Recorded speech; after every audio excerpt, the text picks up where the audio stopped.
So yun guys, meron tayo dito dalawang Honda Click version 3 na magkaiba yung setup ng CVT. So titingnan natin kung alin yung mas maganda sa arangkada, sa paahon, or kapag may mga OBR tayo, may angkas tayo, fuel consumption, etc. etc. Ko-compare lang natin sila guys kasi itong isang motor na to, pinahiram ng tropa natin. So yung setup kasi ng CVT niya is 1000 RPM yung center at saka clutch. Tapos naka 11-12 siya na combination ng bola. Tatlong 11, tatlong 12 grams na bola combination. Tapos ito namang isa natin guys, sa kapatid ko, alam niyo naman to. Yung setup po niya is stock yung mga springs naman at yung binago lang natin dito is yung bola niya, which is 13 grams na fly ball. Eh ngayon, maganda yung pagkakataon na to para ikumpara natin kung ano yung mas okay kapag may angkas, alin ba yung madragging, mabibrate, etc. etc.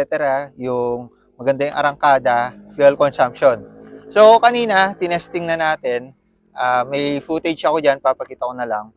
Yung arangkada nila guys, so angkas po natin yung OBR natin. Tinry natin siya dito sa Click version 3 ng kapatid ko, which is 13 grams flyball lang yung pinalitan, versus dito.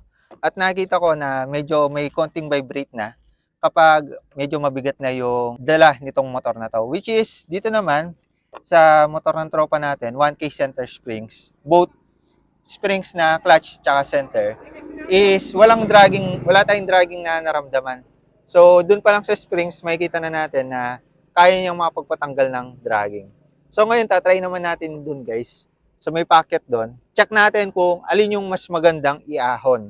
Itong may mas mataas na center spring ba, mga springs, or itong 13 grams na flyball lang.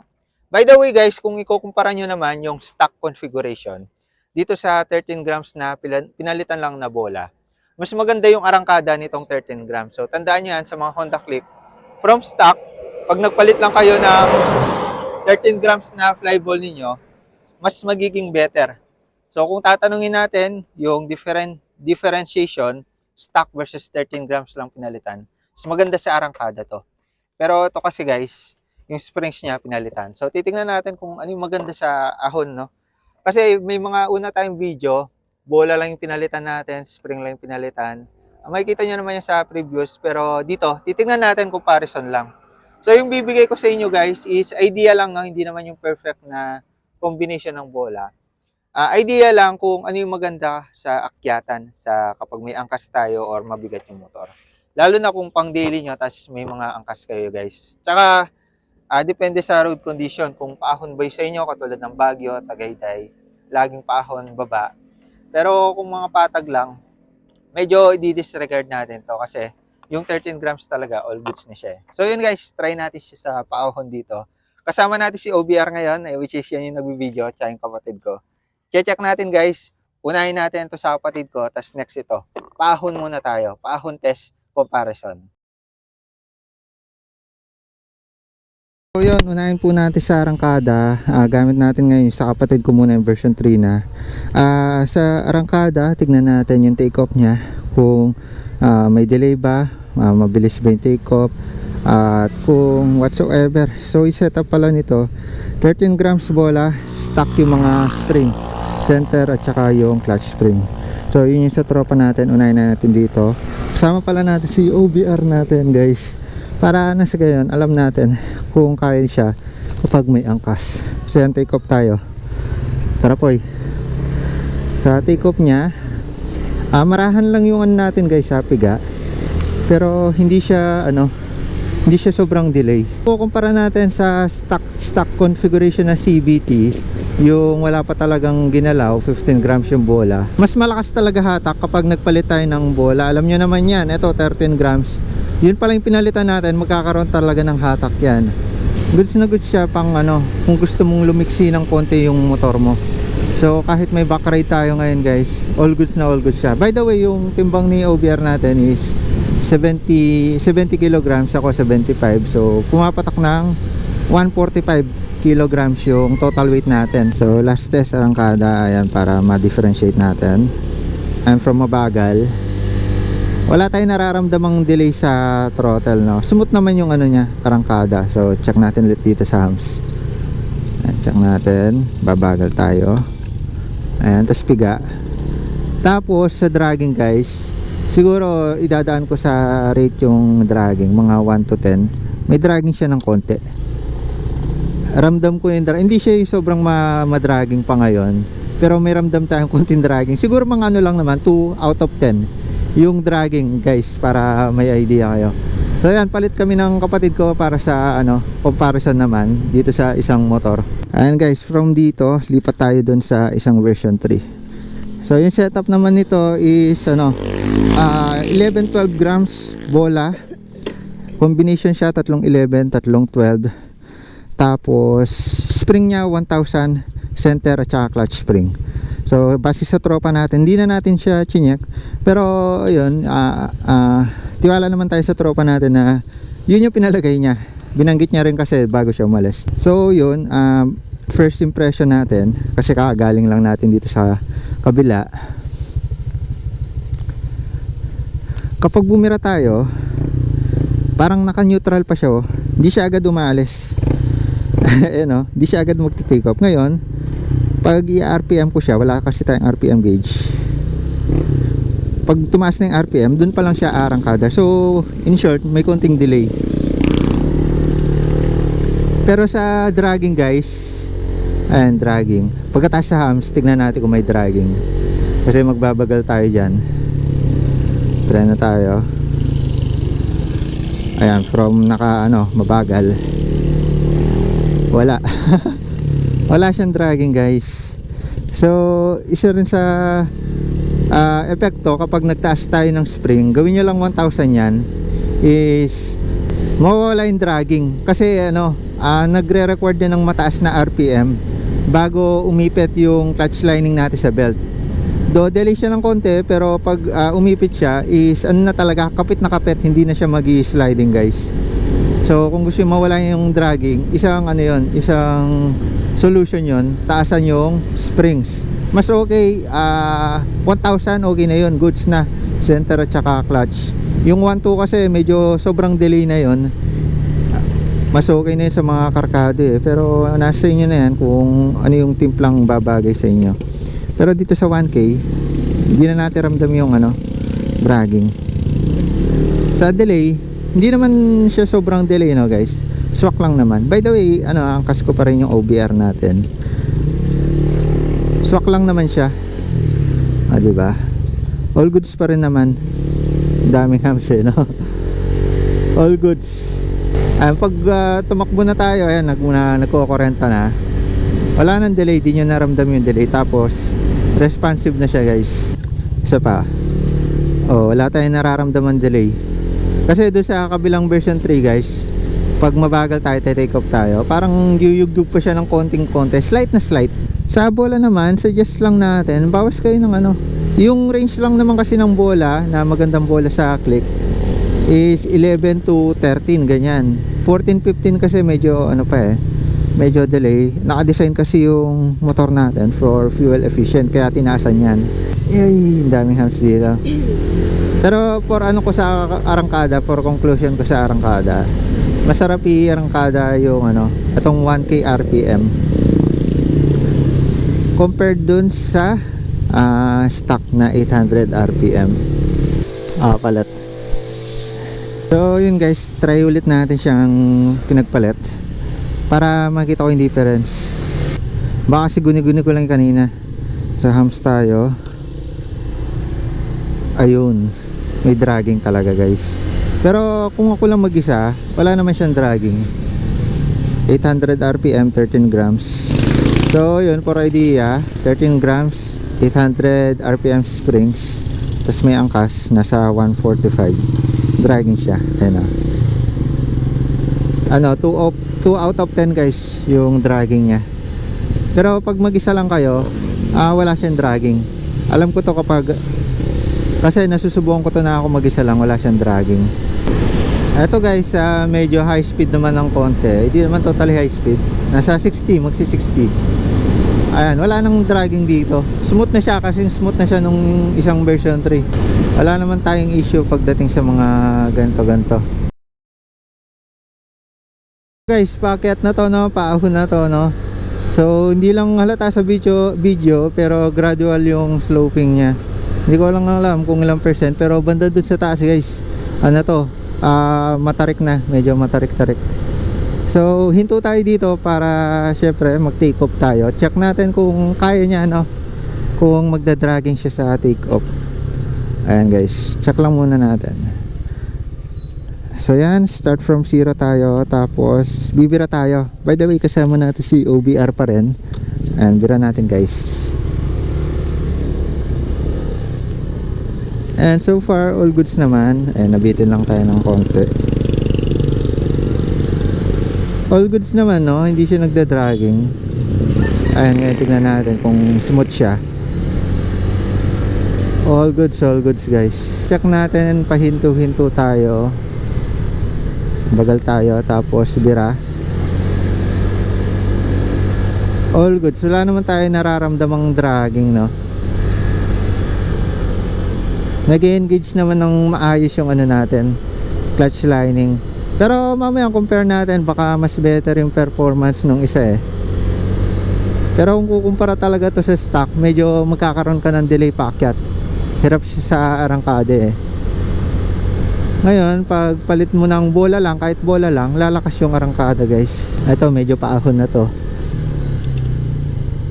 Ayan, check natin guys. Dito, tingnan natin, bira lang natin. Yan, kaya naman niya. Tapos pagbaba natin guys, check natin kung alin yung mas magandang i-engine brake, no? Kasi alam nyo naman, pag nagpalit na tayo ng springs tsaka bola, nag-iiba na yung engine braking niyan. Kumbaga iba na yung bitaw ng clutch niyan sa clutch lining sa bell. Yung stock pala yung may best naman performance pagdating sa engine braking, kasi naka-engage siya, kasi mas matagal siyang naka-engage. Ayun, nandito na tayo sa taas. Ahon guys, kaya naman niya, no? 13 grams, pero kung stock kayo na configuration ng CVT ninyo, palagay ko medyo mahirapan ng konti. So yun, advice natin kung gusto ng arangkada at konting force paahon, konting tulak paahon, palit kayo ng 13. Yan yung general na ano natin, settings sa CVT sa mga Honda Click, no? So yun, try naman natin engine braking. Sa engine braking, titingnan natin kung anong kilometers per hour bibitaw yung ating mga clutch lining. Makikita naman natin yan dito guys. So yun, kasama pa rin natin kapatid natin guys. Baba tayo, check natin. Hindi, okay lang yan. So by the way, kasama pa rin natin yung OBR natin.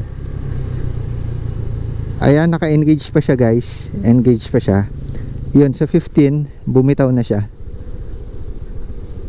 So pansin ko sa engine braking, makikita naman natin or fix naman yung ano niya eh, kilometers per hour ng ano niya, engagement. So bira lang natin ng konti. Bira. Tapos naka-engage pa siya.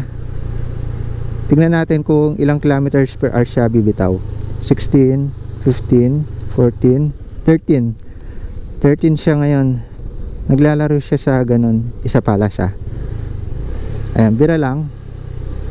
Bira lang, tapos tingnan natin 17, 16, 15, 14.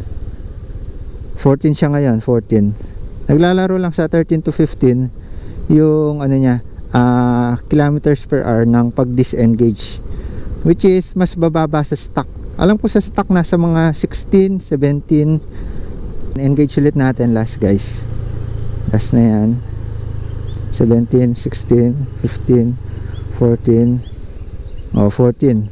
So nasa 14 pinaka average niya ng pag-disengage.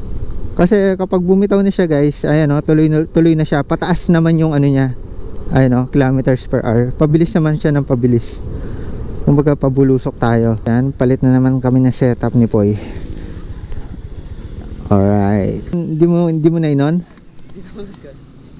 Ganun. Sige, baba mo. So ulitin ko lang setup nito guys, 11-12 combination, tas both 1K RPM springs, center tsaka clutch. Ahon test tayo guys. Ahon test. Ito pala guys, naka MT85 siya, no? Isa kapatid ko stock lang. So for idea lang. So sa ahon, test natin. Ayan, medyo naka-slope tayo ng konti. Yun, may konting delay pa rin siya. Pero pag bira mo, tuloy-tuloy na.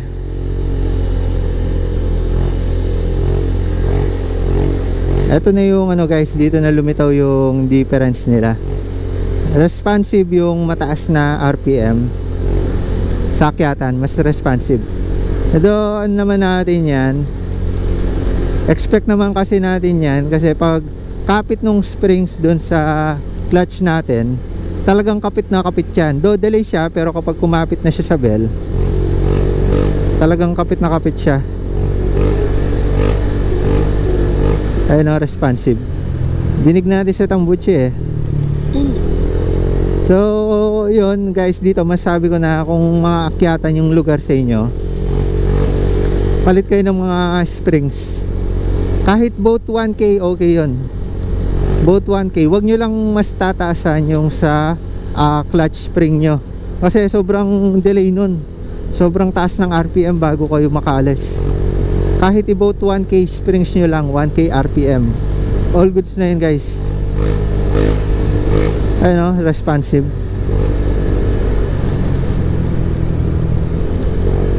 Let's try natin ibitin ng konti paakyat. Hanap tayo ng paakyat guys. Palusong. Ito medyo paakyat dito. Ayan, check natin na.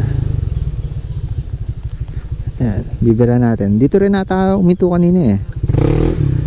Ayan, may delay siya ng konti guys. Ayan, dahil paakyat to, may delay siya ng konti. Pero pag binira na natin, tuloy-tuloy na yung power niya. Wala tayong nararamdamang dragging guys. Kumbaga kapit na talaga yung springs. All goods yung ganitong setup guys. So na-compare ko lang siya guys kasi syempre iba yung setup nito dun sa kapatid ko. So na-curious lang din ako para magkaroon lang din kayo ng idea kung anong setup ba yung gagawin nyo sa motor ninyo, no? Yung mga una kasing comparison natin, isang motor tapos rekta-rekta, papalit tayo ng CVT sa kalsada. So medyo matagal at nakalimutan ko na yung yung feeling dun sa kabila. So ito, dalawang motor sakto. Salit-salitan na lang. Ayun o, responsive siya guys. Mamaya bigay tayo ng conclusion. Ngayon, check lang muna natin.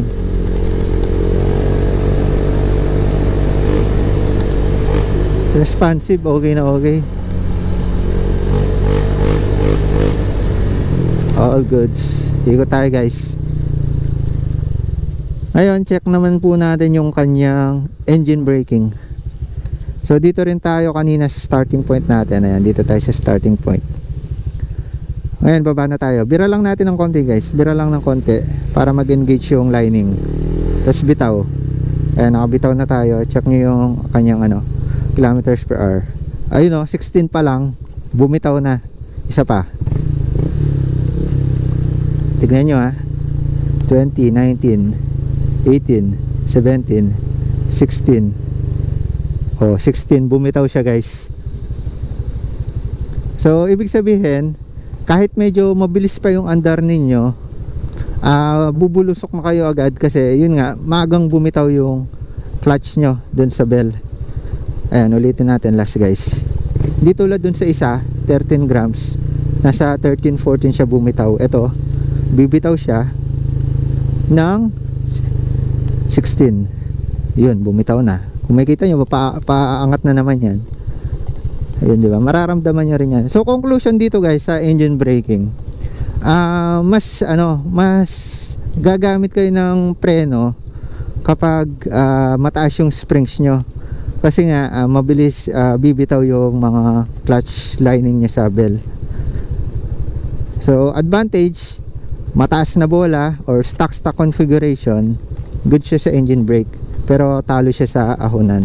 Tapos mataas na springs naman, okay siya sa ahonan, okay siya sa mga paakyat, pero talo siya sa engine brake. Pero konti lang naman yung difference guys, minimal lang naman, hindi naman super drastic. Kasi yung sa 13 grams na bola, bumitaw siya na bumitaw siya ng 13, 14. Ito, bumitaw siya ng 16. Tapos, partida 11 grams pa yung bola nito. 11-12 combination guys ha. Medyo malayo na siya sa 13. Ayan na. Tapos, ang hirap din niyang i-engage sa engine brake. Ayun. Kasi kailangan pa ng ERPM ng malakas. So, gilid lang tayo dito guys. So, yun, for conclusion guys, base sa ginawa nating experiment, mas nagustuhan ko yung performance nito. 1K both springs, center, tsaka clutch spring, 1,000 volt, tas mas mababang bola. Maganda yung performance niya sa ahonan. So, talagang pag kumapit yung clutch lining sa bell, tuloy-tuloy na yan. Magkakaroon lang ng konting delay, pero after ng konting delay na yun, mga milliseconds lang naman, all goods na tayo. Though dito, goods din naman siya, 13 grams fly ball, stock na springs. Okay din naman, kaso, if medyo mabigat yung sakay ninyo, makakaramdam na kayo ng dragging. So, yun lang naman. Pero kung mag-isa kayo, all goods naman siya. So, kung gusto matanggal yung dragging, tas maganda sa ahonan, yung ganitong setup, 1K boat, tapos, yung bola nyo, pwede naman maglaro yan sa mga 11 to 13. Ano yun na lang, timpla-timplahin, pero yun kasi yung naka-setup dito. So, yun lang yung tinry natin, guys. Nasa inyo na yan. So, for idea, 145 kilograms. All goods, mas komportable kami ni OBR dito or ni Backride dito sa 1K. Tapos, sa fuel consumption, guys, lapit ka dito, OBR. Dito, hindi tayo masyadong accurate kasi yung gulong nitong sa kapatid ko is ano siya, mas malaki yung gulong sa likod. 37 siya dito eh. Ayan, 37. Sa kabila guys, ayan, pakita natin dito. Ayun na, hawakan ko. 11.6 na takbo natin. 43. So kahit na naka 5 tayo, naka springs, mata springs, tipid pa rin naman siya guys. Pero case to case basis pa rin siya guys. Kasi yun nga, sa kapatid ko, lumaki yung gulong niya. Ito, stock size siya guys. Stock size. Pero sa performance, ito siya guys. Ayan, shoutout pala sa OBR natin, tsaka kay Poy. Siya yung nagmaneho nung isa guys. So, for conclusion guys, kung gusto niyo ng maganda pang akyatan, tapos may OBR kayo, no, in general, maganda i-drive, may konting delay lang, magtaas kayo ng konting springs. Ayan, ito yung gusto ko talagang comparison na dati ko pa dapat ginawa. Kaso yun nga, for fuel efficiency tayo, kaya hindi tayo nagpapalit. Kaya yun, kung gusto nyo ng tipid sa gasolina, bola lang palitan nyo. All goods na kayo. Lalo na kung hindi naman sobrang bigat yung mga angkas ninyo, hindi naman kayo sobrang bigat. 13 grams lang palitan nyo, all goods na yun guys. So yun lang muna para sa video nito, the more click, the more you know, comparison ng setup ng dalawang Honda Click version 3. Bye-bye.